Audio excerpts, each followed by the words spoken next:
પુરુષોત્તમ માસ ત્રીજા દિવસની કથા. જપીબાઈ અને તપીબાઈ. એક નગરમાં બે પાડોશણો રહે. એકનું નામ જપીબાઈ અને બીજીનું નામ તપીબાઈ. એવામાં પુરુષોત્તમ માસ આવ્યો. બંને જણા નદીએ નાહવા જાય અને નાહી ધોઈ ભગવાન સૂર્યનારાયણને હાથમાં પાણી લઈ અંજલિ આપતા જપીબાઈ બોલે, જય જય નરપતિ રાય. તપીબાઈ બોલે, જય જય પુરુષોત્તમ રાય. આ નગરીના રાજાનું નામ નરપતિ હતું.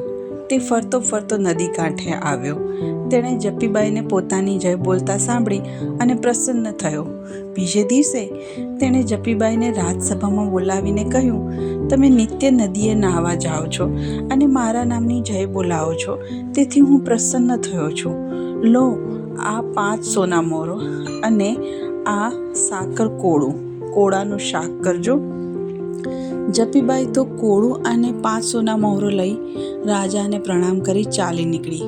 વાટે આવતા તેને થયું કે મેં રાજાની જય બોલી તેથી મને કેવો લાભ થયો.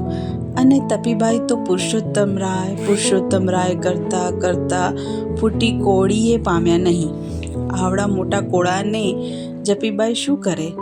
એણે તો કાછિયાના હાટે 1 રૂપિયામાં કોળું વેચી દીધું અને જય જય નરપતિ રાય બોલતી ઘરે ગઈ.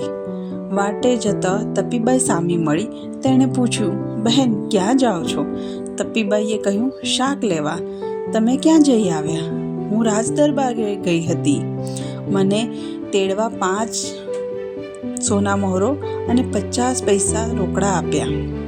ભલે બહેન, કઈ તપીબાઈ ચાલતી થઈ અને કાછિયાની હાટડીએ ગઈ.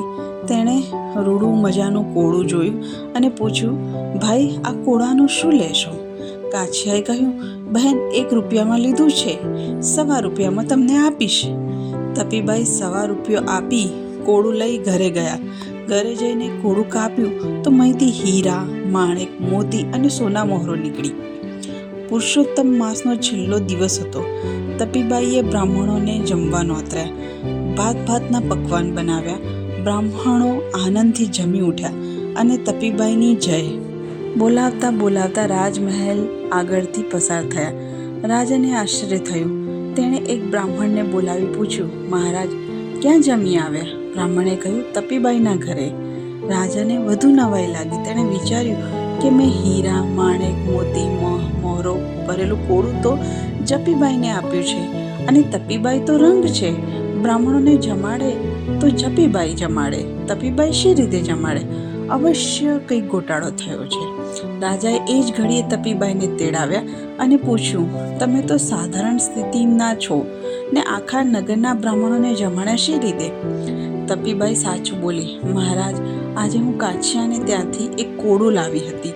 તેણે કાપ્યું તો તેમાંથી સોના મોહરો, હીરા, માણેક મળ્યા. તે વેચીને મેં બ્રાહ્મણને જમાડ્યા. તપીબાઈ, કોળામાંથી જે દ્રવ્ય મળ્યું તે કાંઈ તમારું ન હતું તો કાછિયાને પાછું કેમ ના આપી આવ્યા? રાજાએ પૂછ્યું. મેં કાછિયાને પૂછ્યું, પરંતુ કાછિયાએ કહ્યું, આ ધન તમારા ભાગ્યનું છે, તેથી તમને મળ્યું છે, એ માટે ના જોઈએ. તપીબાઈએ કહ્યું. મહારાજ કાછિયાને બોલાવ્યો અને પૂછ્યું, તે જે તપીબાઈને કોળું વેચ્યું એ ક્યાંથી લાવ્યો હતો? કાછિયાએ કહ્યું, એ તો મને જપીબાઈએ 1 રૂપિયામાં વેચી ગયા હતા. રાજાએ જપીબાઈને બોલાવ્યા અને કહ્યું, જુઓ જપીબાઈ, તમે આખો પુરુષોત્તમ માસ મારા નામનો જય બોલાવ્યો, તેથી મેં 5 સોના મોહરો અને લાખો રૂપિયાના રત્નો ભરી એક કોળું આપ્યું હતું. તે કોળું તમે કાછિયાને વેચ્યું. કાછિયાને ત્યાંથી તપીબાઈને શાક માટે વેચાતું લઈ ગયા. મારે જે દ્રવ્ય તમને આપવું હતું તે તમને મળ્યું. તમારા ભાગ્યમાં ન હોય તો તમને ક્યાંથી મળે? રાજાએ સૌને વિદાય દીધી. કાછિયો કહે, જેના જેવા ભાગ્ય. જપીબાઈ કહે, નરપતિ કરતાં જગપતિ મોટો છે. તપીબાઈ કહે, મને તો પુરુષોત્તમ રાય ફળ્યા. તે જ દિવસથી બધા પુરુષોત્તમ માસનું વ્રત કરવા લાગ્યા.